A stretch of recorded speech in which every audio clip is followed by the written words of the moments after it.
I said, I think that $1,000 price target will actually be hit within the next year. All right, well, Kevin does have almost $10 million in Tesla stock in his fund, which is 25.5% of his total fund. And he is feeling really bullish. Let's see why he's feeling so, and are there any caveats? That's because I think we're going to see over the next year, as interest rates come down, as long as we avoid a recession, we avoid massive job loss. I think what we're going to see is a shift from treasuries and cash straight into stocks. And it'll be growth at any cost again. And I actually believe we're going to see massive euphoria again. You've got Resident Bear Kabisi letter here or whatever.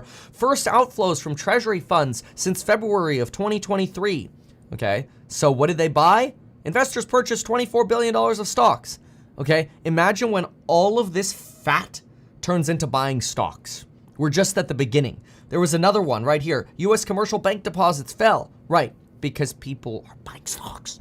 It's getting started. Between now and the end of next year, I think the stock market will start pricing in 2030, which means we price in $1,000 just for the automotive business. I will get to Tesla's inflection moment in a second, but if all the money really does go from bonds to stocks, there's a good possibility that there would be a huge rally, and if the interest rates do come down by quite a bit and there's no recession and no one is scared of a recession anymore, yeah, we could see a huge rally. However, there's one major problem with predicting what the macroeconomy is going to do, and that is no one does it successfully over a long period of time, over and over and over again. Looking at the world's biggest hedge fund, all you can do is just basically even out your returns. Instead of making a lot of money one year and then losing quite a bit another year, you just have steady returns. That's the best that you can do. Otherwise, you would have so many funds beating the S&P 500 because you would just time the market, you leverage up, and you would make a lot more money. But the investors that do outperform S&P 500 are the investors usually that